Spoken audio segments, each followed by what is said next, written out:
Oh my goodness. Welcome in, openers, closers, mid-shifters, whoever you are. You're listening to Who the Fuck Closed Last Night. We're a service industry podcast based here in lovely Denver, Colorado. And I'm super excited about this episode. We talked to Mark and Blain, the owner and the general manager of a bar called Lincoln's in downtown Denver. They have a hidden entrance. So we're going to be talking about the fun ins and outs of that. I don't want to give too much away here. One thing before we jump into the episode, follow us on socials, Instagram, TikTok, YouTube, anywhere you can find us. We're at WTF_closed last night. We've got a really sick announcement coming up in the next few days about a service industry party we're going to be throwing at the end of May here in 2025. Stay tuned on that as we finalize those details. And I hope you enjoyed today's episode, and we love you very much. We're here with Mark and Blain. I got that right. I've met you at least twice, and I feel like I've been like, am I gonna say it wrong every time? I don't know why. It's an uncommon name, so Yeah. Less common than Jacob. Less common than Jacob and Chad. Yeah. But still in the white boy category, Yeah. as is Mark. So I'm also a blemish or an apostle. there we go. That's some versatility here. That's a versatility, Yeah. exactly. Yeah. There's a little bit of my name on your shirt. I'm sorry. Yeah. But we were able to get you guys. Thank you once again. I'll probably say thank you 5 more times in your bar. And hopefully you didn't come in asking who the fuck closed last night. But if you did, Throw him under the bus. No, we had someone close last night who's never closed last night before, so we knew who it was. It worked out really well. We had to do a you're little like, I know exactly who the fuck we closed actually last had night. our bartender call out last night, and none of the other bartenders could fill in. Oh, God. So Did one of y'all bartend? we took our door guy. Sometimes a horse is a zebra, is a donkey, is a pony, you know. And we had, we had one of our fantastic staff who just works a different position to cover it, and they did a great job. Heck yeah. And that's what it is. It's about getting it done. The Surviving the show night. must go on. And believe it or not, I didn't come in and say who the fuck closed because he actually did a good job. So You knew. Sounds like a promotions round around the corner for somebody. all Alright. have won, and all shall have prizes. yeah, That's right. Well, that was all the philosophical insight we needed for the day. That was great. It's a wrap. Had a good time. We'll formally introduce you guys, or let you introduce yourselves. We really just want to springboard you into talking to us, so we get to listen, since we won't shut up when we're on our own. It's very true. On our own. So, whatever order you want to do it, really just we want us to tell us your name, and before we talk about the bar at all, how you kind of ended up here, how you ended up in the industry. Not a lot of kids are like 8 years old and it's like, I want to be a bartender or own a bar when I grow up. Maybe some kids do. Maybe some kids. Maybe, yeah, they Yeah. grow up in a bar, but not as common. So, Get that bar place. usually something lands you in this industry. So, Mark, let's start with you, man. How'd you get in the industry? Yeah, I'm I'm originally from Montpelier, Vermont, the only U.S. capital without a McDonald's, and under 10,000 people. And then I went to the University of Vermont in Burlington. I had my first dabble in the restaurant industry just after my 17th birthday. I worked as a waiter at a large conference center doing just sort of community-style dining.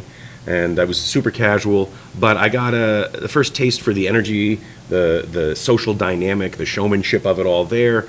And then between the summer of my freshman and sophomore year in college, I started bussing tables at a nice restaurant in Burlington, Vermont called Lunig's.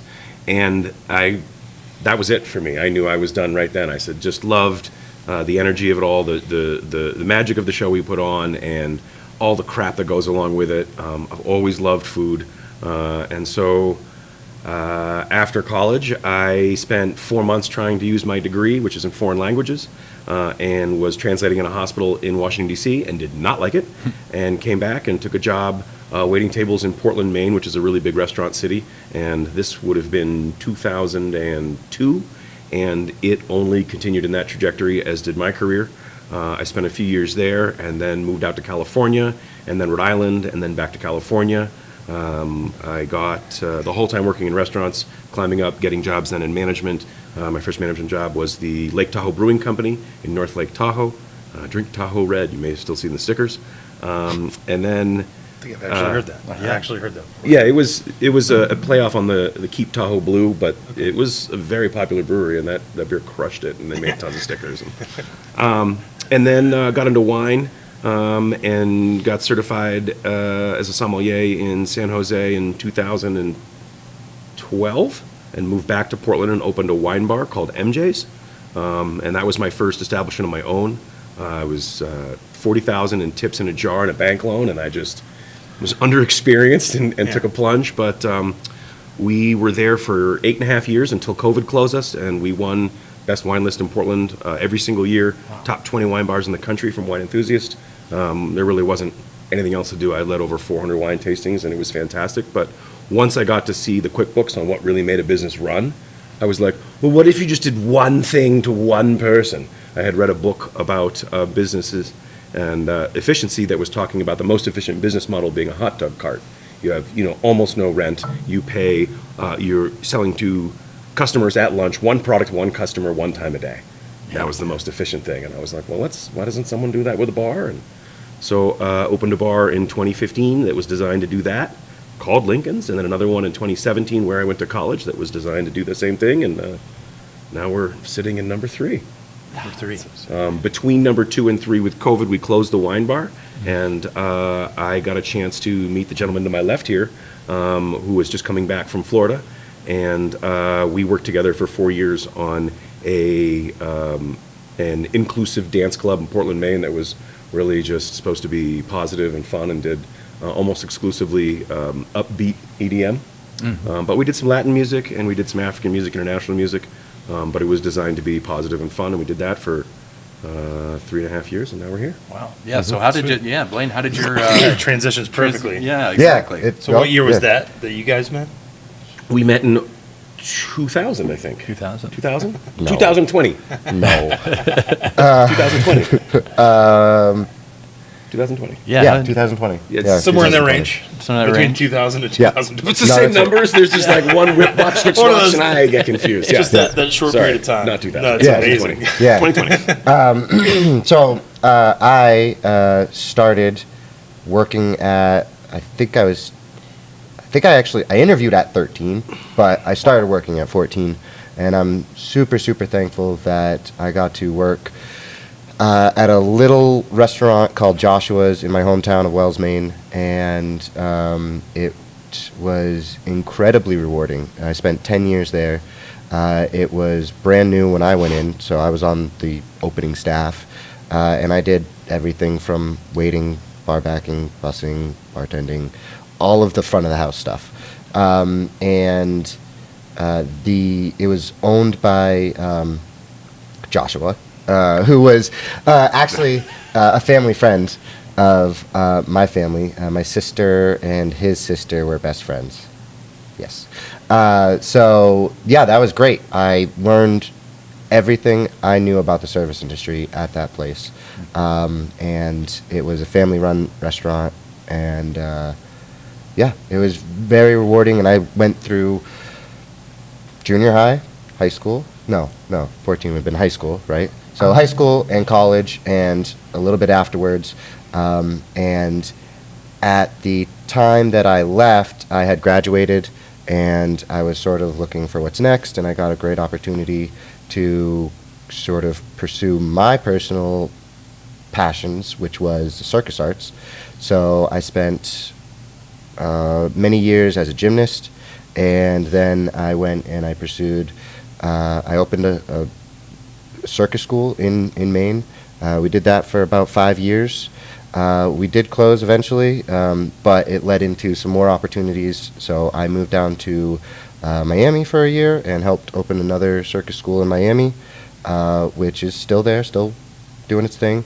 But I came back in late 2019 because I own and operate a circus summer camp in Maine.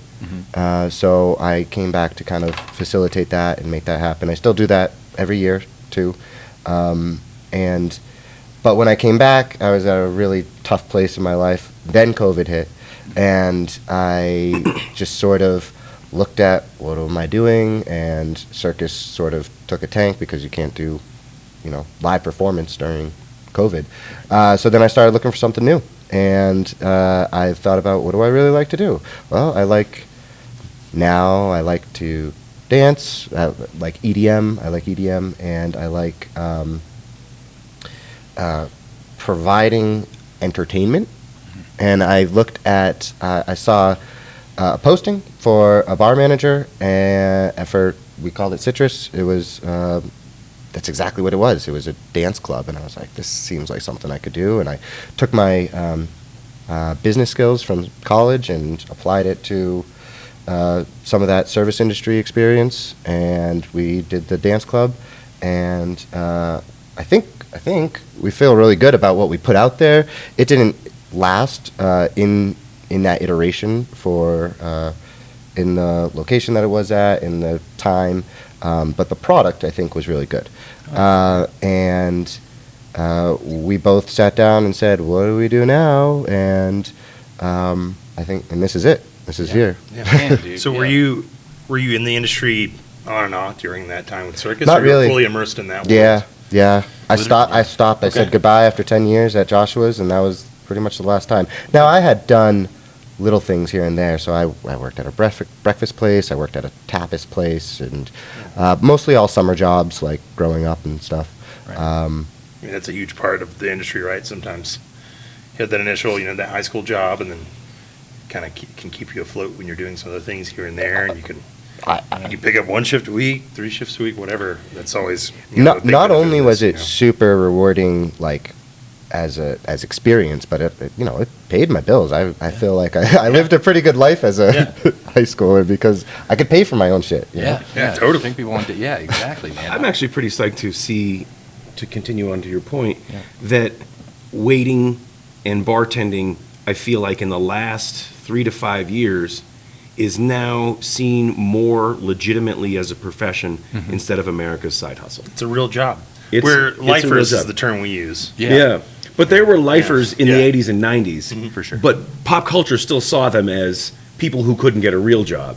And now if you go to the nice restaurants, if you go to the high volume clubs, if you will find, and granted not the whole staff, but you will find people in there who are lifers and make great money, and it's a fit. And I think now culturally they're seen with a certain level of esteem in ways they were not, lifers were not, or anybody was previously. Yeah. What I find ironic to that is I think we're looking at a time in history when tipping is at an all-time high and service is at an all-time low. Do you think Right now. COVID has anything to do with that? Like that there was a transition period where you lost some veterans, or what do you think that was akin to? Absolutely, although I think so many of the things that are affecting it now are sort of secondary. Like, it's not necessarily the disease affected restaurants. It's they affected the way America moves and functions. And in those moves, there have been major changes. I mean, I see this in Denver downtown because we're in Lodo, but I'm more acutely aware to it in Portland, Maine, because I spent so much time there and got to see it. That's where I was living when most of this happened. Right. I've only been out here a year. But people talk about the pain of 7% inflation instead of 3%. And don't get me wrong, that pain is real. But it has nothing to compare with losing all of business happy hours are gone because people don't come into work. If you were a restaurant a lot of times that was doing 14 meals a week, lunch and dinner every single day, you're doing 5 dinners and maybe 2, if any, lunches now because people don't need to there aren't business lunches anymore. I mean, if you go downtown and talk to places here that used to do like the high-end business lunch, and the first example is our immediate neighbor in Mercantile. They do an incredible job over there. The food is great, the service is great, the drinks are solid, the wine is solid, and I'm sure that they were doing twice the lunches they were doing pre-COVID. And like that business hurts them. And so does everyone around here. So you don't have the happy hour business crowd. Not so much here, but I think in Portland also, there was so much real estate movement that the people who worked in the industry also could no longer live there. I had a staff in 2018, and everybody on my staff, well, they didn't all walk to work, but they all could have. Some people are like, nah, I'm driving. I'm like, Yeah, they "I'm lived fine." and worked in town. It makes a lot But of you sense. lived and yeah. worked in town, you got drunk after work at the bar across the street, you walked home, you guys tipped that same $20 bill back and forth for 6 months. Come on, like, that is so real to me. Yeah. And when COVID hit, and then the wine bar actually was in the same physical place as the dance club. I switched the same spot over. Yeah. And we didn't have a staff member with the exception of, no, I don't think we had Nobody. later, but we didn't have anybody within a 25-minute drive. Wow. They just 25 couldn't minutes? live there. Wow. A bedroom went from 1,200 to 2,200 in a year. And everybody who worked in the industry just said, we're out. Right. And so now you've lost your Sunday night industry. You've lost a piece of those kids having a drink before work. You've lost the end of the night, get out of work pop, Yeah, it's because they all culture. have to You drive. lost a lot of So, that culture. Yeah. COVID didn't affect the restaurant industry much more than the pain of that year and a half and the grants and that we have to pay rent, but we can't be open. And that's how it was. We were closed for a year in Maine. The whole state shut down a year.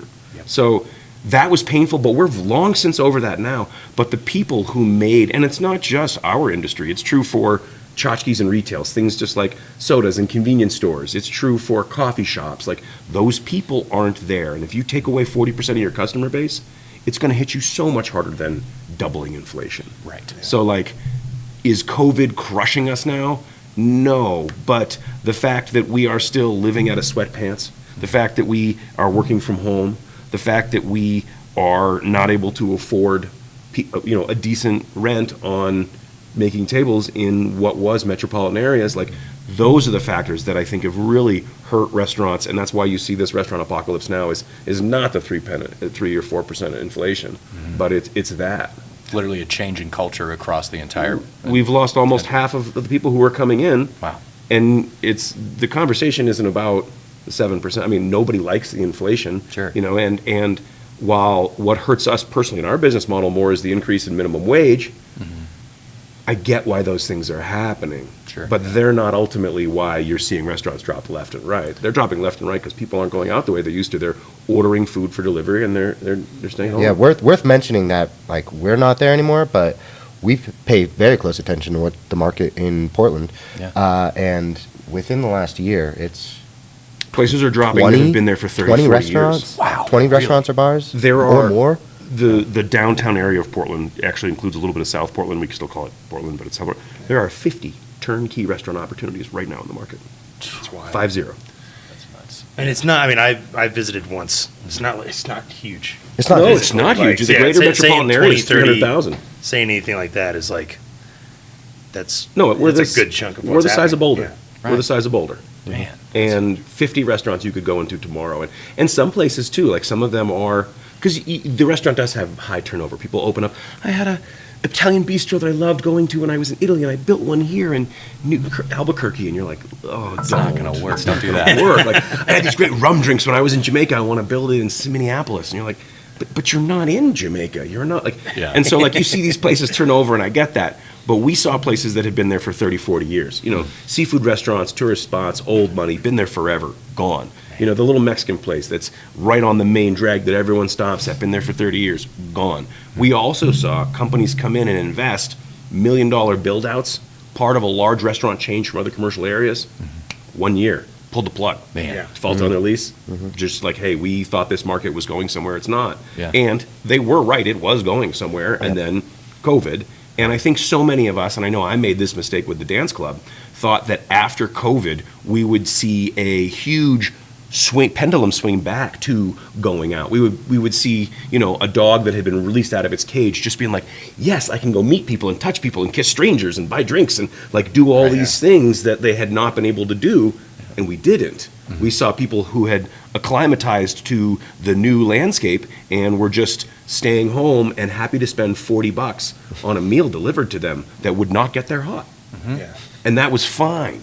And I mean, I don't know. I don't order delivery food really at all ever. I don't even have the apps. I don't. Yeah. So like that's not something I do, but it's become commonplace. It's the new $7 coffee is the $40 delivered lunch. Oh, And yeah. you're just like, And so many places that we're not doing delivery for that very reason of like, we want to have you experience our food the way it's supposed to be experienced, had to shift just to like try to make some sort of profit to these apps. And you see places that you would never think do delivery, like Maggiano's doing delivery of pasta that's going to be cold to somebody. this Alfredo will be solid when it arrives. Exactly. Yeah. Yeah. So we'll have returned to a block of cheese.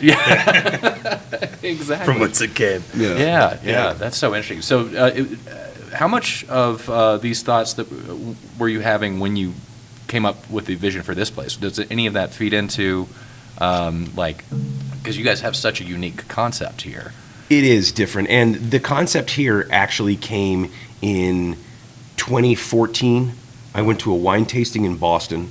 It was the Frederick Wildman 2013 Burgundy release. So these wines, these are French Burgundies, all red Pinot Noirs. Then there's a whole bunch of geeks. We've got pens. And it's like, we got there at 8:30, and by 11, even though I've been spitting, I mean, I've tried 80 wines. I got 10 pages of notes, and I'm just like, I'm done. I just can't. I'm no longer producing any information of value. Right. And so I go downstairs, and this is in the banquet room of a very nice restaurant called Bistrot du Midi. And it's right there on Boston Common. It's gorgeous. And you come down, the big chandelier, and I'm just said to the bartender, who's just opened for lunch, and he's probably been up for 45 minutes, at the restaurant for 35 of them. And he's like, how's it going? And I'm like, good, man. I'm actually not going to eat. I'm just coming from the wine tasting upstairs. Can I just get we were part of a bus going down, so I'm like, might as well just finish off. Can I have a vodka soda? And he's like, yeah, man, I got you. Pours me a vodka soda. I don't specify what kind of vodka I want. It comes out. I drink it. I'm like, oh, delightful. Thank you. I'm comfortable. He throws down the check. It's $15.12. And this is in 2014. So this is 10 years ago, more than 10 years ago. Yeah. And I'm like, what am I paying for? I sell vodka. I know what a vodka bottle. Really so good I ice. sat there and was like, Must have been great ice. what is a basic call brand name vodka? I don't know what vodka he poured me. I didn't see him do it, Sure. and I didn't specify, and it just said vodka on the tab. So I was like, this is what I ordered, but I don't know what it was, and it was $14, and then tax made it $15.12, and I sat there and was like, what does a vodka soda actually physically cost? And it's $1.25 to $1 or so, somewhere in there for vodka, depending what you get. And then there's a couple cents for ice, a couple cents for a straw, whatever else. And then it occurred to me, I had worked for a couple years in retail. I had an idea, had to get out of my head, and so I opened a fashion apparel brand for 2 years. And it was awesome. We made incredible clothes. I figuratively and literally lost my shirt. But the entire retail industry functions on a 100% markup. Mm-hmm. So if you're not like Gap, but if you're a little boutique downtown, brands come in and try to showcase their wares just like they do in our industry, and then you decide what you want. You typically mark it up 100%, and then you own the shop, you pay the fees of the people in the shop, and you sell it for 100%. Mm-hmm. And I was like, if vodka soda costs under $2 in product cost, why can't we mark it up 100%, and instead of being a bar, be a drink shop? Why can't we do that? Like, why is that not a feasible model? And there are some reasons that make it tough. Liquor liability insurance makes it tough. Yeah. That is a huge thing. Two, there's no way I can do this. And I was like, so I just started taking away things. I can't have nice rent. I can't have table service. I can't take credit cards. And I think the average consumer has no idea how big of a hassle credit cards are to small businesses. But they're enormous. Not only does it cut into your bottom line at a 3% due to merchant services fees, but you also have to get the equipment. And if you need a POS, those are several $1,000s. You then have to have PICI compliance to make sure it's up to date and has all the adjustments and updates and which is a hassle. Mm-hmm. And then what people often negate is that a bartender, when they're busy, can pour 300 drinks and run 200 cards. Or if it's all cash, they can pour 415 to 430 drinks in that same time period, the same thing. Additionally, at the end of the night, when we had the dance club, we would close at 1 o'clock, because we had to in Maine, and one of the bartenders would turn around and take the stack of credit card slips and be there for an hour and a half. Going in, vodka soda, done, close me out, sign. Going in, vodka soda, done, close me out. Again and again. And it just eats into so much. So I just kept ticking off things and said, originally it was like, what if you didn't even come in and we just poured shots? We have 10 liquors, and you could just come in and get a shot. And I was like, that's a bit barbaric. Let's do a little better than that. All of my bars have in their mission statement that we're a community center first, that we're about creating community. None of the bars have televisions. It's about humans and not ones and zeros, and I'm really committed to that. Yeah. So I was like, well, that doesn't sound very committed to community, Mark. You're just getting drunk people and pushing them down the street. So let's do a little better than that. But we tried to come up with what were the basic the basic bare bone ideas. And I say we, this was me and my business partner, Nate Drinkwater, who is my partner for Lincoln's 1 and 2, but not in this one. What a name for a bar owner. Drinkwater. Yeah, Amazing. Nate Drinkwater, yeah, totally. Yeah. Amazing. Are you sure you want to open this bar with me? Well, he's kind of a mythical man. I mean, he's a big dude, and his eyes are wide, and he's always like excited and in a good mood, and he's one of those guys you just always enjoy. And he could be like in the horse stall of a sinking ship with crap everywhere and water coming in, and they'd be like, "Did you see the ponies in here?" I mean, he's just a positive dude all the time. He's great. I saw went to the Rambler last night, right? Yeah, Yeah, that guy's named Nate. yeah, he's great too. Yeah. Yeah, So similar. yeah, we got good bartenders here. Yeah. So so I don't think we've actually covered it yet. Could you guys tell us what's the name of this bar? What's that concept that we're in right now? Sorry, What is it? yeah. No, yeah, no, it's Lincoln's. easy to get there, yeah. Lincoln's is the name of the place, and what I was saying is, Nate and I eventually said, and I pitched the idea to him. I was like, I went to this wine tasting. I had this idea. I've priced it all out. If we just did 20 products, 10 hard alcohols, 6 things on tap: red wine, white wine, food item, T-shirt. That's everything we sell, and we did it all for $5. It actually comes out to $4.62, and then tax. And we were cash only, and did no signs and hid in the basement. People would come. And he was like, you're crazy. That's what a lot of people told me. I actually pitched this to a few people, and Nate was the only person who was really like, yeah. And he had been a bartender for 15 years in that town, and still does it. But we just said if we got rid of everything else, we could make a bar where you could come in and everything we sell is $5. And Abraham Lincoln is on the $5 bill. There's no apostrophe in that name. He doesn't own it. He's dead. But when people talk about going out and spending Benjamins, well, I'm from the woods of Vermont. Who the hell has that kind of money? You got to be kidding me. So we spend Lincolns, and everything's $5, and you can come in and get a Lincoln that is in the form of a 16-ounce pale ale, or you can come in and get a Lincoln that's in the form of 2 ounces of Four Roses, or you can come in and get a Lincoln that's a 6-ounce Sauvignon Blanc, and they're all just a $5 drink. We tried. I was an efficiency consultant for a couple of years before opening the wine bar, and I just said, we can do this better. If we really streamline it, we can just do the dead center of the bell curve, and we won't have the selection, and we won't have the cheapest drinks in town, although we think we do now. But then you could still go out and get $3 Bud Lights at any sports bar. This is 10 years ago. But we said if we can just do that one trick, one thing in the middle of the bell curve, as cleanly and as simply as we can, I think people will put in the effort to come find us, even though we don't have a website or a phone number, or we're hard to find. And Nate and his wife at the time both were like, we need a Facebook page. This is kind of not pre-Instagram, but before Instagram was cool. And we need a sign. And I was like, give me 3 months. And if at 3 months we are still not busy, you can have a Facebook page and you can put a sign up. Yeah. Well, that's 2 weeks in, we were like, we need soda guns, because we opened with no employees, right. Yeah. just the 3 of us, and we were cracking cans and pouring out of handles and just being like, will anybody come?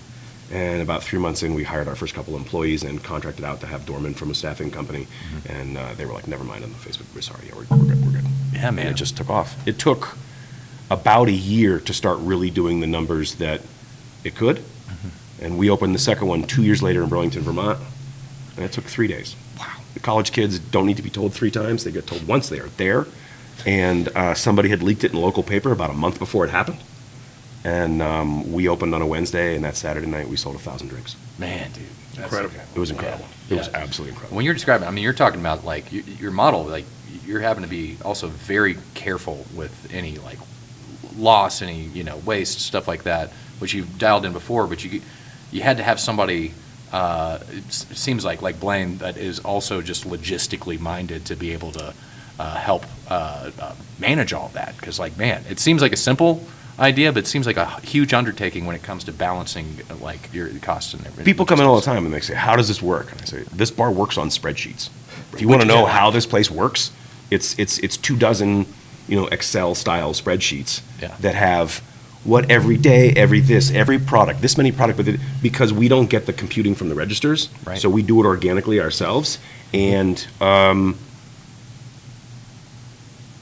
this bar works because it was designed and built on heart, but because it was run by a left-brained person. Two of them, actually.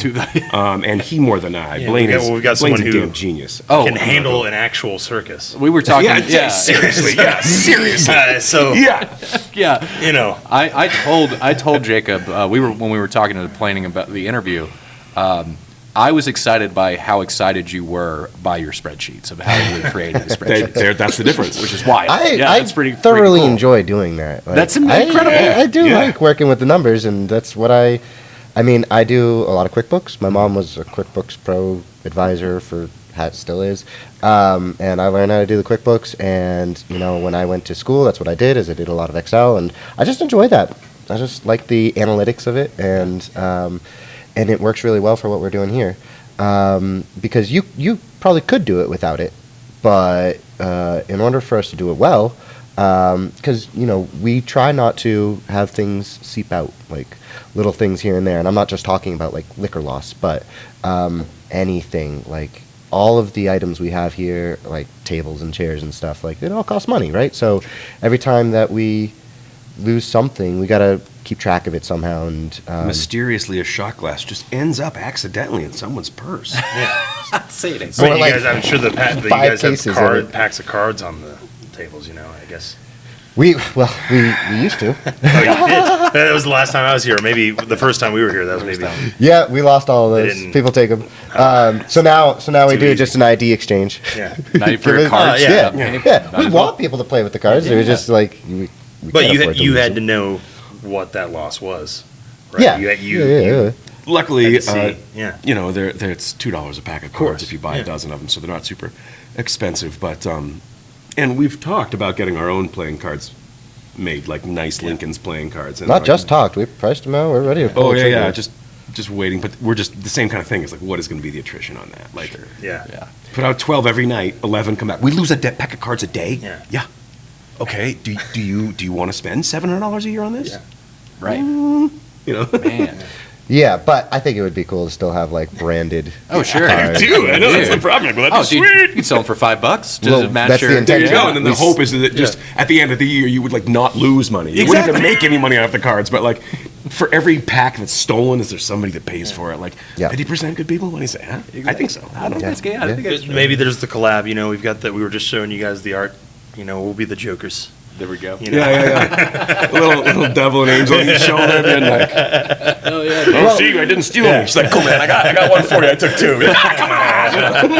Well, to Mark's original point, like we're trying to build a community, and that's why like we want people to kind of sit down, have fun. And I grew up, drinking with card games and playing, drinking games, and I think there could be a lot there to that. I think people have fun. Just otherwise you're just kind of sitting here looking at each other and then like talking about your day. But now you can have some fun doing stuff. And we are also trying to build some more community around like events and stuff. So we had our first trivia night was this Monday. It went very well. Just happened. Yeah. Hell yeah. Yeah. My team and- lost 35-36. I'm still bitter about it. Yeah. I didn't know that apparently every American opens the fridge an average of 22 times a day, and that was the question that sunk me. I was about to say, being in the basement, I guess it's a lower risk. Probably one of the pure trivia nights because the cell Oh, yeah. service is way harder to. Yeah, Selfridge is a bit crap down here, which is which is perfect for Yeah, trivia yeah, yeah. because every time I've been in trivia in the past 10 years, I'm like, oh, the winning team's definitely Googling. They're definitely using Google right now. We, as part of trivia, we make a point that you can't use your cell phones. But also, just being in this space, there are no TVs. It's like, and we don't give out the Wi-Fi. And I have to log in every single time. Every single day I'm here. Only son of a bitch. Why do I have to log in? And plenty of people struggle with service here. And that's good. We want that. Internet service. Internet. Thank you very much. They were getting- No struggle with bar service whatsoever. No, are you kidding me? Those guys can sling Yeah. out drinks. So we started our trivia, and we didn't promote it. Like we had no promotion. We just took people who were here and we're like, hey, you guys want to play trivia? And we had five teams. It was fun. And that's exactly how we want that to go every single week, is to just take people who are here and have them have some more fun while they're here already. Bring them into the fold. Members of the family. But it does require people to be here in the first place. So that is sort of, we're trying to find this balancing act of not being like crazy busy, like too busy that people don't want to come. Sure. Yeah. But we still need to have people. Although I secretly want that.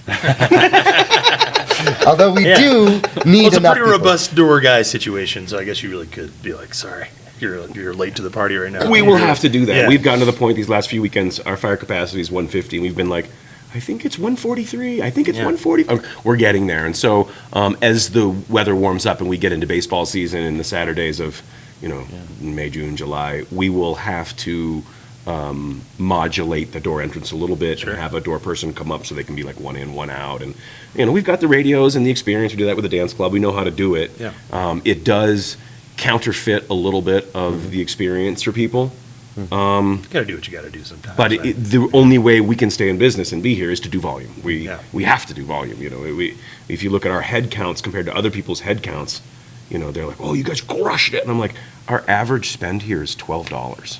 Right, yeah, you're not bumping up those PPAs Like at all. it's just barely over 2 drinks each. And for the first few weeks when we were just open, people would come in and have one and leave. They were just checking it out. So it was under 2 drinks. We were doing like 85 cents per cover, and now it's closer to $8, like just over $8 in cover per cover. And now our Av Cov is like 12 and change, which is great. But most casual restaurants it's 35, nice dining restaurants it's 60, and a lot of regular pubs people are still going in to spend 20, 25 easily. Yeah. And here a $20 bill gets you 3 drinks at a good tip. Right. So we have to be doing those kind of volumes. We have to go out on a Friday night and be like, we want to have 500 people come through here. Sure. To really, get us going. And we hope they stay. We hope they have a good time and have a few drinks or whatever else. But we do a lot of turnover. There is some people come and spend all night with us, but there's a fair amount of turnover, and we need to do those kind of numbers so that we can be here in 5 years as costs continue to rise, et cetera. So while I do feel somewhat apologetic when people come down if we're at capacity and someone's up in the foyer, at the same time I'm like, yeah, but this is the game, and the drinks are $5, and we're so glad you're here. Exactly, man. Yeah, Dude, so- I hate to keep bringing it back to this, but the fact that y'all are both so left-brained, that you're pulling these numbers, not from, like, any other restaurant, you can have those numbers just pulled up by Toast automatically. The fact that you're paying so much attention to those numbers and doing it through your own logistics that you've created, where you're like micro-focused on like, not only the experience, but like, we have to hit these numbers, One of the things that makes it really work is that it is simpler. Right. We don't have any drinks that have 2 liquors in them. So like if you go into a bar and order a Cosmopolitan and you want to track your liquor down to the drop, you have to put and program in a recipe for every single drink, and then that goes in the back end and says a Cosmopolitan is 2 ounces of Finlandia vodka, it's 3/4 of an ounce of Cointreau or triple sec.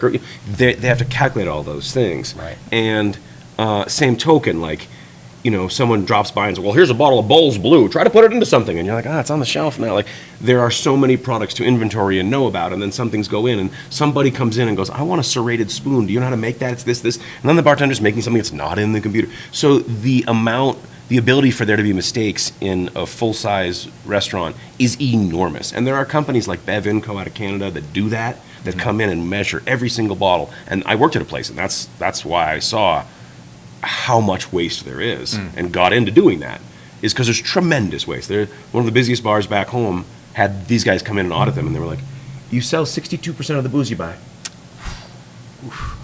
What? You sell 62, and that doesn't include the booze that's given to you illegally. I'm sure shit goes under the table, but they're like, of the booze that you pay for on your invoices, only 62% of it is paid for. The rest of it's just. And they were like, and they fired Bev Inco because they're like, we don't want to face with it. We don't deal with the truth. Those guys just want to drink beer and hang out. So, but having only 20 products, it makes it so much easier. We don't combine that. We don't, it's not having to be like, well, are we out of mayo? We have 1 garnish, it's lime. Can I get a lemon with that? Nope. Yeah. No olives, no cherries. It's so simple, and that's the only reason. Because we can't rely on our instincts or our hopes or our good employees. We have to do those. We have to do those checks and balances. We have to measure all that stuff. We have to pull the kegs out and put them on a scale and measure them and put them back in the machine. That is so important to our business model. And I think to ask every restaurant to do that is almost an impossibility. Sure. The hours of time. You'd have to hire someone 40 hours a week to just come in there and run audits if you were a full-size restaurant with a full program. And there's not a restaurant owner in the world that thinks that's a good idea until it gets done, and it takes months to get. Like, you do it the first time, and you're like, we're missing all this stuff. And like, you do it again, and you're like, we're missing a lot of this stuff. And then you do it again, you're like, we're missing some of this. Like, you just keep plugging holes into the sieve until you have a bowl. And I don't think it takes 6 months of someone doing that 40 hours a week at a full-size restaurant to get to that point. Sure. And most restaurateurs are not going to do that. They're like, why? Who's got that kind of money? Yeah. We spent a lot of time just working on our loss spreadsheet as it was, and it's simple. Right. Yeah. And Yeah. even then, we were looking at stuff and being like, yeah, this doesn't seem right. And we figured out why. Because Yeah, that was kind of looking at that timeline that we had.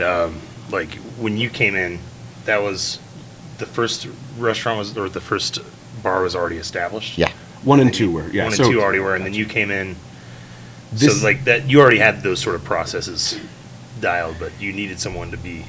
Sort of. Yes and no. I mean, I had done it, but it wasn't something we were doing ongoingly. Yeah. I had done it just to make sure that, like, the staff I had at the time was not stealing, and so I could establish a baseline. So if I establish that baseline and know they're not stealing, then we can do this. And we use that. Out here, the original Lincoln's is a third of the size of this place, maybe. It's very small, and on a busy slamming Saturday night, it's still just 3 people. Bartender, bar back, door person, done. The capacity is 65 folks, and it's a much smaller animal. We came out here, we knew we were going to be in volume. This is the largest metropolitan area I've ever had a bar in, and so we really had to rely. Everything is just amplified up when you have more people, more money, more space, more everything, and so we really had to do that and make sure that we had it down. And it's really helpful to do that right from the get-go. And It's if 100%. and if you create the precedents for your employees, this from a bartender's perspective is actually quite different. Like it's weird not having to, ring credit cards or do all of these things that you're used to doing. So it's helpful to set that from the get-go with the bartenders as we hire them. We say right away, this might not be a good fit for you because these things, and we expect these things out of you. So, yeah, and it allows us to be more efficient that way as well. Yeah. Yeah, it's not a great bartending job for everyone. If you love mixology, this is not a good spot for you. We don't mix much. Right. Yeah. Every single build is glass, ice, gun, bottle, lime, thank you. It's 1, 2, 3, 4, 5, 6. Every single drink, unless it's a beer, which is easier. Right. So it's the efficiency is pushed to a level that's almost a bit much. And in our culture, as we all know, there's typically tremendous amounts of side work. There's very little side work here. It's some cleaning at the end, and it's some cutting of limes when you get here and dumping of ice. But like, We started having bartenders come in an hour early, And there was no need for it. It was not even a week. I was like, they come in a half an hour before we open. And even that. And there's 15 minutes of standing around. Right. Yeah, They just come in, fill up the ice buckets, cut some limes, and are ready to go. Right. Yeah. And at the end of the night, it's like, guys, just clean it all up, throw it away. And it's lovely, but at the same time, when you're in this industry and you're used to being able to provide buybacks, and be like, hey, this one's on the house. Or if he's my buddies, let me pour you a real strong one. Or hey, we're going to hang out at the bar after it's closed and chill. Like, there's a lot of things that happen that I think are important in this industry, and they don't happen here. And if they need to happen here, we'll let you go. Right. Yeah. Right. And people like working here enough that they don't do those kinds of things. Yeah. And that's a culture that is Blain and we points know out. that because we keep track of it. Yeah, and I fire people sometimes. Yeah. Like we really, as Blain pointed out, if we can set up the culture from the beginning, you're in such a better place, because trying to change that culture is so hard. It's so hard. So if we can set up and say, guys, this is how it is, and keep a firm structure, people know where the boundaries are, they know how to do their job, and we set them up for success. I mean, you can pour so many more drinks here than you could if you had to make something special. I mean, our bartenders will come in here and they'll each pour 400 drinks on a busy night. Yeah. And Sick. Or more. Our busiest, we did something more than like, that. yeah, Yeah. 1,000+ drinks. Jeez. and so, and people come in and they tip well because they just got a great deal on a drink. Absolutely. Yeah. So the bartenders they're not making 20% tips here, Yeah. which is lovely because they're getting crushed on their long They're making shifts more. and they're getting beat. So I'm glad, that they're getting good tips. but it is a different establishment, and the culture here is different, and we do that because we need efficiency, and In the same vein, it's also very easy to be lackadaisical about like when we have a system that is so simple.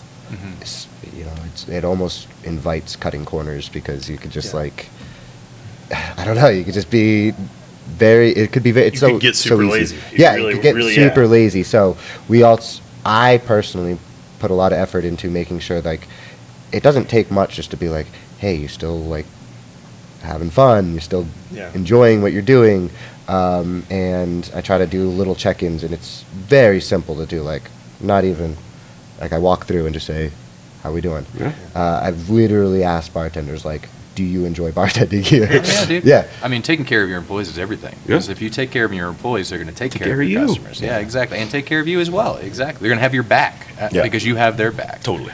I've also, so beyond the logistics of waste and efficiency of your bartenders, we were both impressed with just the logistics of the layout of this place, where there's all these nooks for people to hang out, and it seems very like intentional with the flow of this entire place. Yeah, thank you. It really is. We feel super lucky to have found the space to begin with. I actually started looking out here in '99 before COVID hit. You should mention that part of the big allure to what we have here is that we do have a hidden entrance. Right. And Oh, yeah. that was huge to this particular space. We are thrilled with the entrance that we have because it is so unique. And that was, you know, No, it's huge. huge to finding a space. This space wasn't listed this way. The actual entrance area belonged to the next building. This space was tied with a commercial space that's behind the wall behind me. There's 10,000 square feet behind this wall for rent right now. And I was like, I don't need 12,000 square feet. I need like 2,400. And so that's how it worked out to get this space. But it was, I mean, I walked and saw this space 2 years before we signed a lease. So it was a long process. And the process for the next one's already begun. We're in the very beginning steps of it, but would love to build another one in Colorado. But no, it took time to find a very cool underground old. I mean, we wanted this place to look like it had been here 100 years the first day we opened. You know, it doesn't have I'd to say be you've new and done it. shiny. It's got to be funky and old. And you know, the ceiling with Abe's face, and there's a couple of the things in here that are kind of modern. But the most of it is, you know, it's just got to be comfortable to be in and old timey and chill. And we wanted to create little areas. There's not a single deuce in here. You know, we've got seating for about 85 people, and there's not a single deuce in here. You know, it's about sitting at 4 tops, 6 tops, 8 tops, Yeah. 10 tops, you know, and getting to know other people. Cream and connection is super important, and so we're trying to do that and create a bar where people can mingle, and which I think is something that's disappearing from the bar and restaurant world these days, which makes me super sad. So we're trying to create that kind of environment, and as you pointed out, little nooks Yeah. created intimacy in the room in ways that were really important. If you're lucky, you get to be in the John Wilkes booth. Yeah. John Wilkes Booth, Amazing. Lincoln's Love it. Lager. Yeah, there we go. Our specialty cocktail is the Lincoln's Continental. There it is. I'm a sucker for the dad joke puns. I You just need can't it, help man. myself. Yeah, I mean, as far as that appeal, you know, kind of, you know, with our industry forward thing, you know, earlier I knew you mentioned it being different than, you know, how from those tendencies that industry bars have. I mean, I think you were saying you guys, some conversation before this had happened where like there's still that huge industry appeal. Do you feel like in all your spaces you are getting a lot of industry folks? Absolutely. Or, yeah. And so- especially here, I yeah. think there's a bunch of reasons for it. I mean, I think, one, if you live and work in booze, your propensity to drink more of it is higher. Like, that's just, Totally. it's around all the time. Yeah. Well, shit, I'll have some. And so I think there's also, because it's a show, because it's intense, sometimes working in industry, there's a lot of community and connection created around mutual plight. Yeah. And you're like, well, the fucking back of the house has got to come in, or, dude, we all work for some crazy narcissist, or, you know, like there's a sense of camaraderie that's created there. And I think the after work drink, we're a great place for it. I think certainly for value, where people just want to come. They're going to come at different times when they get out at different times. They don't do on reservations. They just want to be able to go and have a table where people could be 4 or 6 or 8 at the same place. And then the value is a big one. And then the third one that's more specific to this location is that I moved out here without a car. Left my car at home, moved out here, and we walked everywhere in the beginning. Right. And so, we're a block from here. So we literally went to all the bars in the neighborhood, and we're like, hi, we're the new kids in the neighborhood. We're opening a bar. Everything's $5. We'd love to have you come in. And the first time they were like, yeah, cool, never see you again. And then we're like, oh, these guys were in a couple weeks ago. Yeah. And now we see most of the staffs. I mean, Our Sunday Mondays are predominantly. Yeah, a lot of this It's is industry just- night, baby. Yeah, it really is. People go off like, oh, it's my Friday. And so we see a lot of that, and we truly try to go over, acknowledge, and recognize them, thank them if we can. We're like, oh, those are the guys from Tom's Watch Bar, or oh, those are the guys from Woody Fisher, or those are the kids from Venice. They come over, they're great. And so we always try to go over and just be like, hi, like, we're your neighbors, we fucking love you. Yeah. And been doing that since we opened, and I think we have really good connections. There's no feuding. Since there's before no- we opened, we were going out, and like that's how we opened. Is we opened with word of mouth only, and we spent every night, every day working here, and then every night we would go out and Yeah, someone's like, you think Ice House is going to be mad at you guys? And I was like, I don't know. We're there 4 days a week drinking. I don't think they're going to be mad at us. Like, I like those guys. Like, Yeah. we go there all the time. We're like, we get out at midnight. We'll see you at 12:45. You know, Right. So Yeah, I think that there's rarely feuds between restaurants because usually you're offering something completely different. Yeah. You know, and there was somebody told me about this yesterday. We were talking about this whole concept we have for this podcast. And they mentioned that Anthony Bourdain said, when you visit a new place, never go to the hotel, restaurant, or bar unless you're going up to the bartender asking him where he goes. Because industry people they're going to direct you to the right spot for what you're looking for. And that's exactly how we promote ourselves, because if we were to promote ourselves and say, hey, we're here in this basement, come find us, it would be inauthentic. Absolutely. Guys, did you draw a map to you? Then you want to be found. Like so we're trying to say, hey, we're not a speakeasy. Everyone calls us, that's fine. But like, we're just a hidden bar. We're like a discount cocktail club for everyday people. Like, we're not we have nothing to do with prohibition. Everything that we do is legal. Everyone's like, cash only, huh? And I'm like, yeah, and we count every frickin' dollar, and we report every frickin' dollar. And like, you know, we don't have to break the rules to win. We've got a cool concept. It's working. But I mean, technically, we're not a speakeasy. Right. I guess. Right. So, Or it's what, all the, super buttoned up mixology pre-prohibition speakeasy bars actually wish they were, for the past like 15 years. That's really what I got from it. I was like, man, this is exactly what all those places wanted to be, that were and behind a weird door and like, that sort of thing. Just because the vibe, it's. Well, Mark says this all the time, but we operate wholly off of like expectation management, and I think that creating an expectation that we are a speakeasy is inauthentic, because we don't want people coming down and being like, I did not get a cocktail. Like, I went down there and I could not get a Via Cafe. Yeah, And I'm and- like, correct.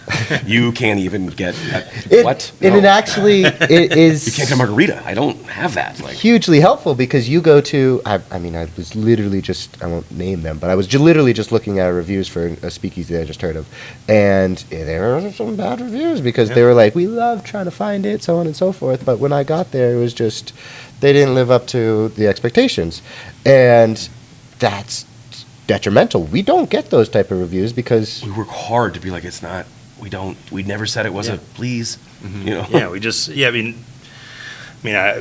don't know if it's a low bar or just a very specific bar that we have, pun intended, like, I want to go get a beer and a shot, and like the best place that can happen. Because as a bartender myself, making all these multi-touch cocktails, doing all these different things, like, I want just a beer. I've spent my whole day around people that have these high expectations, Sure. and I want alcoholic drinks. Just please don't make me anything. And that, when we came in here, I was like, oh, a beer, please, thank you, a shot. That's Yeah. great, thank you. That's all. That's the whole thing that's happening here. I couldn't get something obtuse if I wanted to. Yeah. Take the option away from me. I love it. And having been a former beer snob, I've gravitated back towards lagers, like majorly, because it's come down to where I want something refreshing and something crisp. Sure. You guys paired up with is it a local brewery or Odell's. Odell. Perfect. Yeah. They made an incredible lager for you guys. That's We just crush through it. It's honestly, I drink a bunch of it when I'm here for the same reason. I'm a wine guy, but delicious. like sometimes just want like yellow, cold. Yeah. What have you got? Yeah, some bubbles? Great, high five, I'm done. You know, like. No, I was having a fourth or fifth beer the other night, and I literally texted you. I was like, boy, I love beer. I I don't know what they're putting here. Man, was like, man, I just. the Egyptians, or I don't know who did this, but thank you. And he was just like, one of my favorite things. He's like, I love my family and my daughter, and beer also. Yeah, in that order. It's just like- Exactly. For some family members, Yeah. the beer's actually a little higher Yeah. in that list. So, Depending how the kids figure it out. Joey's good, but his little brother, man. exactly. It's the night. Dude. Yeah. Oh, absolutely. So is it now? Do you have certain things in every single bar that you replicate just to kind of keep the theme? Obviously, you have to kind of keep the flow. There different. aren't a ton of things that are like that. These signs on top of the bar that say Lincoln's and cash only, you see those exact signs in all three. Right. Yeah. The glass that I'd you're like to drinking point out out I hand painted that. Did you really hand paint that one? Shut We the had fuck up. yeah, I did. This talented motherfucker. We had over a- there. Circus tricks. We had a professional artist do the first two. Took me a and I week. reached out to her and she's like, I just can't. I've got too much on my plate. And I was like, Blaine, you got something on your plate. And he's like, what? No, no. What? No. I didn't want to do He that. did- he's like, I'm not creative. And I'm like, nah, but this is you, man. This is No, you. that's actually a good point. I'm not the creative. Mark is the creative. I am very much the logistical guy. I'll build stuff. I'll do the spreadsheets and stuff. But he's the talker. Like, he's all the wacky creative guy. ideas are probably me. If something works right, though, I'm like, this would work. And he's like, I'll make it work better. I'm like, "Yeah, that sounds And great." I think Perfect. it's part of the Perfect reason balance. why I think the both of us make a really good team, and I think we're doing really good here. So Oh, yeah. Sometimes people watch us interact and they're like, do you guys hate each other? And we're like, no. Only it's just-" sometimes. Yeah. And I'm like, no, it's just the facts and then next. There's no, well, I feel about it. No, you don't. What's the fucking number? Right now, next. Yeah, You know? that's a whole episode right there, right? In terms of like, I mean, I think I've said this before. You know, my very first restaurant manager told me that nothing's personal between open and close. Just, Yeah. you get it done. I don't think you're a bad cook. I Yeah. just fucking need those Yeah, eggs now. Yeah, it's like, it's like I fucked up. The guest fucked up. You fucked up. The end of the conversation is me getting another round of eggs. To table 7. So if we could just skip all this. Yeah. The part where you make the eggs and I run them, and then we can drink about it later. Yeah. No, 100%. So you just, those are always the best restaurant relationships where everyone that you work with, they're like, man, those guys can't stand each other. Huh? We're in the battle Man, man, trenches. for some reason, it reminded me of this one time I was working at Joshua's, and I was still like what 17, 18 maybe, and this was like before cell phones were really. I remember having my very first iPhone at work because it was the iPhone 1. I was like, and this was a couple years afterwards. But Josh, who's he's tall and he's like pretty, he's a head chef. He's a very good chef, and Throws the hot pots. and he's slaving guard away on kinda a guy, busy yeah. night behind, and there was this one kid who had just started, and he was a busser, I'm pretty sure, and we have this. It was the restaurant was in this very old farmhouse in Wells. It was built in 1776. It's beautiful. It was, and we didn't have a lot of nooks and crannies. You, as an employee, could not be seen, right? So we were always on, and they just kept saying he was on his phone, and they just and Barbara, who was his mother and host, she was front of house manager, and she was like, "Hey, you got," and she's this sweet old woman. She's not like a stern. I remember it was 2 times, and he was like, "Blaine, go get him." So I was like, okay, go to the back, and I bring him, and I'm kind of listening in the kitchen and watching, and he's like, gave him some shit, and he's just like, fucking get out right now, you're fired. And I was like, Done. it was so, it was Julianing his phone. it was so straight to the point, and got fired up, and at You his, remember at that, his though. throat. Oh, I You remember that. it clearly. Oh, he was Yeah. on the team, now he's dead. Yeah. Oh. Yeah, And your phone was in your backpack in the storage Yeah, area yeah, the yeah, rest yeah. of your Yeah. time there. Power down. Yeah, Oh, you're shit, the rest of your life. Yeah. But I didn't fuck with him. I didn't fuck with Josh. Yeah, you didn't, yeah. Because When your name's on the door, you're like, oh, don't mess with that guy. Yeah. Name's on the door, yeah. Yeah, there's anyone. There's anyone. yeah. Dude, that's amazing, bro. Yeah, I love that. I really love the entire concept, like you said, the culture of community that you guys are shooting for, like I think that's obvious for the first time you walk in the door, that you feel welcome, you feel like you can like kind of mingle around, walk around. What's next for you guys? Like you mentioned possibly doing another bar in Colorado? Yeah. Yeah. It's not a sure thing yet, but the searches begin for real estate. Pearl Street in Boulder would be a great spot for us if we can find the right space. The basement of Avanti is vacant, and I put an offer on that about 2.5 years ago, and it didn't go anywhere, which it's hard to know whether that was a missed opportunity or a bullet dodged, but it didn't go anywhere. But I'm still looking for something like that. I think it would be, I don't want to put one right in here in Denver. It's too close, but I've gone down to Colorado Springs. I've gone out to Fort Collins. I'm still looking and checking stuff out, but I think I'd like to do another one in Colorado because one of the things that makes the restaurant so awesome, again, with the efficiency, is that running it's not a full-time job. We have one manager here, and it's not a full-time job. So I would love to have I would love to have Blain work for me full-time, and I need to give him more work, so we're going to build another restaurant. Hell yeah, dude. So there you go. And we actually had, I don't know, it was just pie in the sky a little bit, but we were talking about other cities too, and like what would be a good fit. Nashville. Because there's a lot of places that, there's a lot of little particular things that make this work, and a lot of places that it wouldn't work.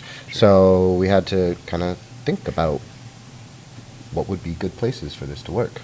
Yeah. Man, that's so true for the industry as a whole. There's so many places, like you were talking about in Portland, that see a spot open, they're like, that's the perfect spot, and they don't do enough research about the neighborhood, about the city, about even just like the median income of like who are your guests here. Totally. Because every place you open is going to have a slightly different vibe. You guys being dialed into that too, where it's like, nah, man, we can't open in every major metropolis. Some just aren't good fits. There's a lot of moratoriums on liquor licenses. Just straight up different vibe. Before Collins, I mean, right now, and I'll tell you, you can get a Tito's and soda here for $5. Right. There is a bar that is within 300 feet from here. It's not super fancy. It's just a Mexican restaurant. That same Tito's is $14. They also sell our silver tequila for $11. Right.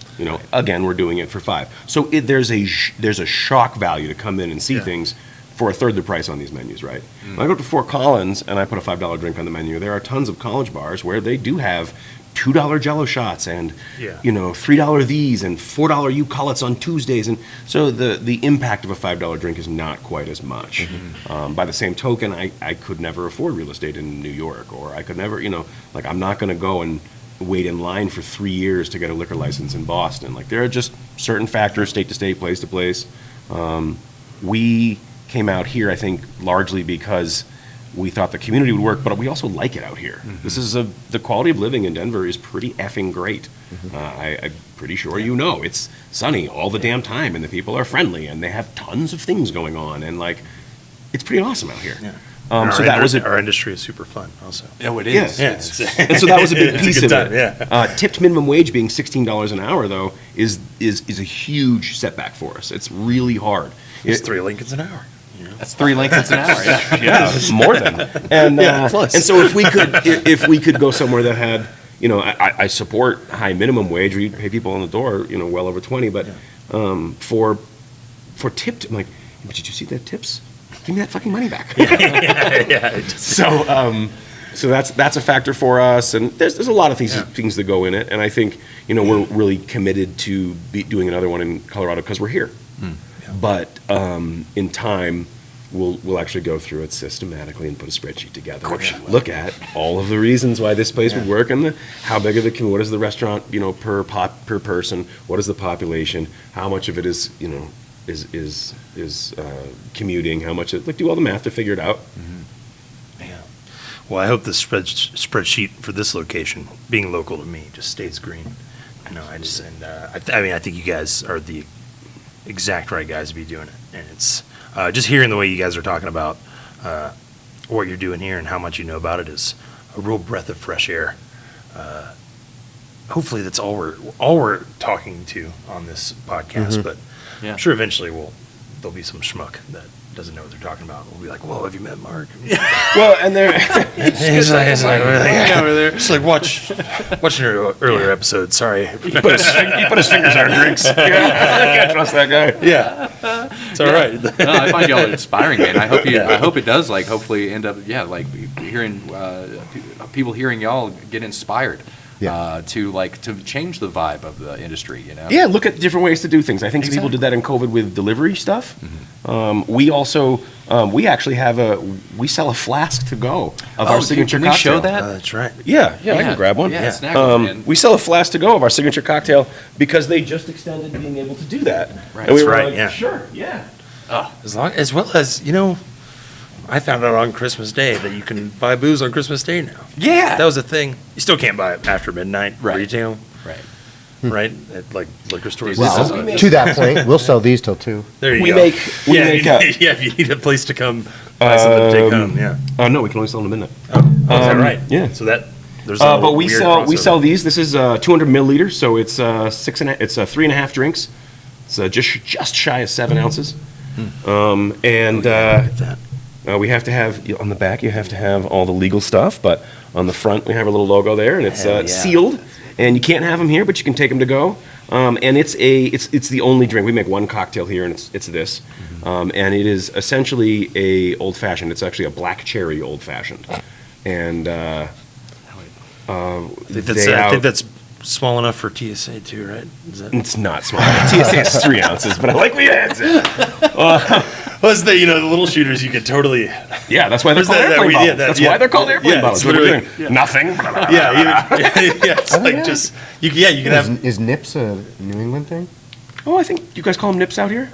I've never heard the term. I mean, Oh, we're really? both from the south. Nip? We're Oh, all Yeah, south. a nip would be an airplane bottle, like a Okay. small little Yeah. single ounce and a half or 2 little ounce nip? portion. Yeah. Yeah, a little nip. Yeah, it's a quick little nip. You got any booze in you? I thought you brought a bottle. Oh, I got some nips in the car. All right. Like, I grew up thinking they were Nips. yeah, That's what they are. Yeah.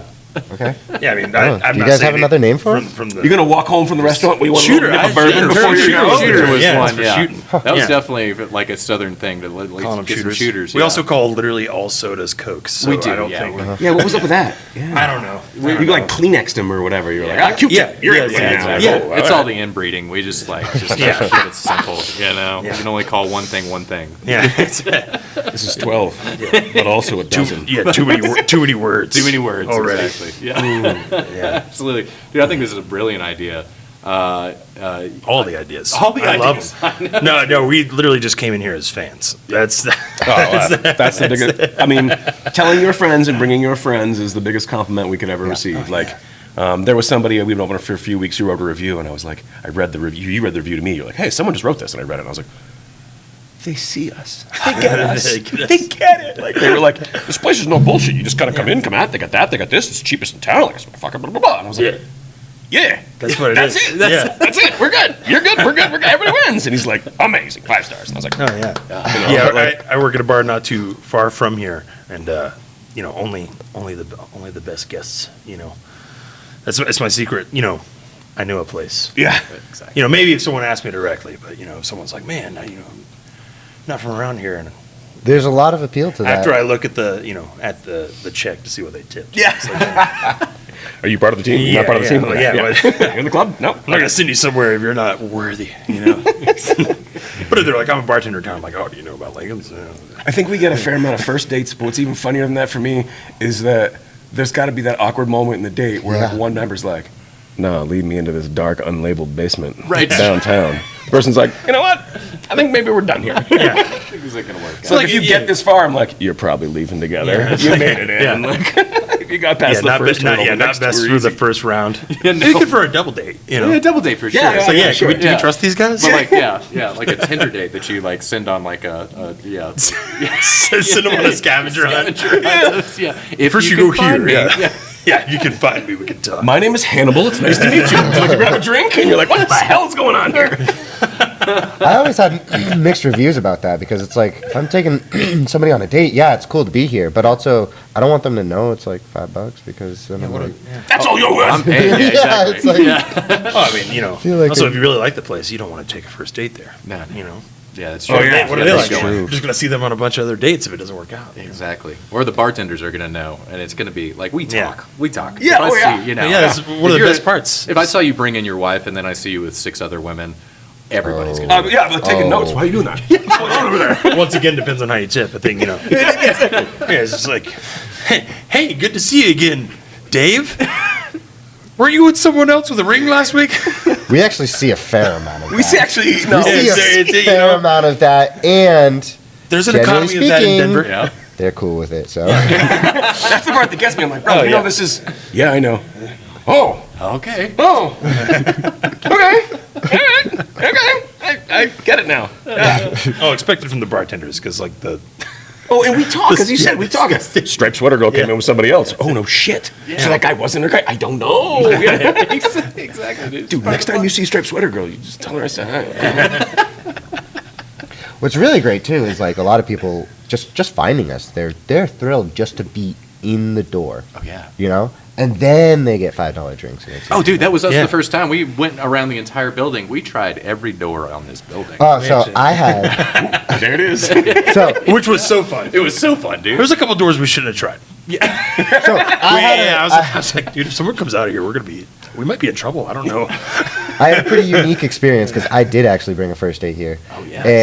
And Double risky. Yeah, it's also an advantage, but like also going to be like, who the hell was that? but for the first time, I got to see like a perspective. I was silent. All I said is, "This is the name of the bar," and she did the whole thing. And I found doors that I didn't know existed. So it's good to know now, just from that perspective, that there's doors over there, and they should, the building might want to do something. They should about lock it. them. Yeah. Sometimes 2 people will come in. I'm like, oh, it's a group of 6. And they were like, no, the 3 of us are together, and that's a couple, and then he's separate. But we all met in the alley Yep. looking for you. And then we all came in together. Once If one we had person was found an like, unlocked door, I would have traversed really far before I was like, this might not be the place. which is amazing because some people come down here and there's like, they try one thing and like, no, that's it, let's go. Yeah. And you're like, what? You're so close. You're like, Yeah. right to that. We're on the other side of the wall. And they're like, oh, fuck this. I tried one handle. I'm out of here. Like, well, okay. Oh, yeah, I mean, I did my one brief stint away from. You had this too, like away from the bar industry was like door-to-door sales. Yep. So now I'm just like, how far can I get by being confident? Oh, Apparently into the kitchen. You got something. Hey, what's up? yeah. Oh, absolutely. I take myself into dinner. We've had some people come, like, we forget to turn the elevator off, or they somehow got through the back door, and they'll just come in and we're, how get here? Yeah. Where did you do Oh, we crawled through the HVAC and got into the service elevator, took that down to the, and you're like, how? Like, well, it is $5 drinks. And they're like, you told us they were cheap drinks. Scratching at us. Going back to it though, like our neighbors, they probably get more business because there'll People be give people. up, yeah. There'll be people who come through and they just kind of give up because they found a bar and they're like, "This is it, right?" And they're all cool about it, but they'll say, "No, you want to go over here and everything." But I think there's a lot of value there to people just kind of stumbling into your place. Well, and there's an economic concept called 1 + 1 = 3 about how like they use the hardware store example, but if you live in a town that has 3 hardware stores and 2 of them are next to each other and you need something from the hardware store, where do you go? You go to the one where there's 2, because if you can't get it at one, you go to the next one. So putting sometimes 2 things that are kind of like each other next to each other is actually really beneficial for both. That makes sense. And I think we do that here. A lot of people are like, they come down here, they have a pop or 2, and they're like, all right, well, we're going to go to Ice House. Like, if I can do that. Go ahead. Go. I'll see you in an hour. Exactly. So, It's awesome. Dude. Thank Well, you yeah. so much. Sure. Yeah, this Man. has been like such a No, this great is- conversation. Yeah, we once again super appreciate you guys giving us some time to talk about what's going on here at Lincoln's, Yeah. the hidden bar in Denver. Yeah, we have so much because it is so unique. We see things that just don't happen in other places or even in our own experience. So. speaking of one last thing that doesn't happen in other places, on Thursday nights down here, we host a game of skill Okay. called Rock, Paper, Scissors. Shut the fuck up. And we do single elimination tournaments, winner take all, and people lose their effing minds. Yeah. That's incredible. Screaming at strangers they met 3 minutes ago. Yes. Sweating to the point they're like, I'm uncomfortable to be. And you're like, it's just rock or paper or scissors, and that's it. But they do it. We do tournaments. We did this one. We had 20 people that wanted to do it. We only can do 16 in the grid, and winner gets $80 and a T-shirt you can't buy. And they were so intense, so fired up. And it's not just one throw. It's 2 out of 3 throws wins the bout, 2 or 3 bouts wins. So like people are, and just the energy in here is unbelievable. Dog, if you get a chance to come down for a Thursday, It's rock paper so scissors tournaments are stupid, nuts. silly, fun, and Oh, it's a dude. simple concept. I immediately pictured the Sylvester Stallone movie Over the Top.